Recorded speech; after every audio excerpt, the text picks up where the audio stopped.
Hi friends, welcome to my channel. ఈరోజు recipe వచ్చేసి పెసరపప్పు బుడంకాయ కర్రీ ఎలా చేయాలనేది ప్రాసెస్లోకి వెళ్ళి చూసేద్దాం రండి. ముందుగా మన ఛానల్ని ఫస్ట్ టైం చూస్తున్నట్లయితే ప్లీజ్ సబ్స్క్రైబ్ చేసుకోండి. అలాగే ఒక వీడియో నచ్చినట్లయితే ఒక లైక్ కూడా చేయండి ఫ్రెండ్స్. ముందుగా ఇక్కడ ఒక పావు కేజీ వరకు బుడంకాయలు తీసుకున్నాను. వీటిని చిన్న దోసకాయలని కూడా అంటారు. పుల్లగా ఉంటాయి, చాలా బాగుంటుంది టేస్ట్ కర్రీ వండితే. అయితే పెసరపప్పు వేసి వండొచ్చు, లేదంటే టమాటా కూడా వేసి వండొచ్చు. నా దగ్గర టమాటా లేకపోవడం వల్ల పెసరపప్పు వేసి వండుతున్నాను.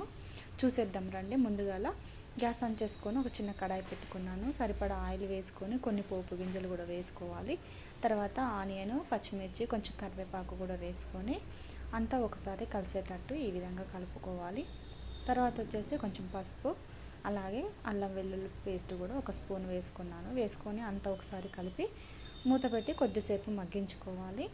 మనకు పచ్చివాసన పోయేంత వరకు మగ్గించుకున్న తర్వాత కట్ చేసి పక్కన పెట్టుకున్న బుడంకాయలు ఉన్నాయిగా, వాటిని కూడా వేసుకోవాలి. వేసుకొని అంతా ఒకసారి ఈ విధంగా కలుపుకోవాలి. తర్వాత మూత పెట్టి కొద్దిసేపు ఉడికించుకున్న తర్వాత కొంచెం సాల్ట్ కూడా వేసుకోవాలి. సాల్ట్ వేయడం వల్ల మనకి కర్రీ అనేది తొందరగా ఉడుకుతుంది. వేసుకున్న తర్వాత అంతా ఒకసారి కలుపుకొని మూత పెట్టి మళ్ళీ కొద్దిసేపు మగ్గించుకోవాలి. తర్వాత పెసరపప్పు ఇక్కడ కొంచెం అంతా తీసుకొని కడిగి నానబెట్టుకున్నాను నేను.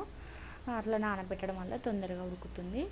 తర్వాత కడిగి పక్కన పెట్టుకున్న పెసరపప్పును కూడా వేసి అంతా ఒకసారి కలుపుకోవాలి. కలుపుకొని కొద్దిసేపు మగ్గించుకున్న తర్వాత టేస్ట్కు తగినంత కారం కూడా వేసుకొని మళ్ళీ ఒకసారి కలుపుకోవాలి. అంతా కలిపి మూత పెట్టి ఒక 2 మినిట్స్ మగ్గించుకున్న తర్వాత మనకు కొంచెం వాటర్ పోసుకోవాలి. ఇక్కడ నేను కొంచెం మనకి కర్రీ అనేది ఉడికేంతవరకు ఒక 100 గ్లాసుల వాటర్ పోసుకొని కొద్దిసేపు మగ్గించుకోవాలి. కూర దగ్గర పడేంతవరకు మగ్గించుకుంటే మనకి బుడంకాయ పెసరపప్పు కర్రీ రెడీ అయినట్లే. చివరిలో కొంచెం ధనియాల పొడి అలాగే కొత్తిమీర వేసుకున్నట్లయితే మనకి ఇది రైస్లోకి చాలా బాగుంటుంది. టేస్ట్ పుల్ల పుల్లగా చాలా బాగుంటుంది. మీరు కూడా ఒకసారి ట్రై చేయండి ఫ్రెండ్స్.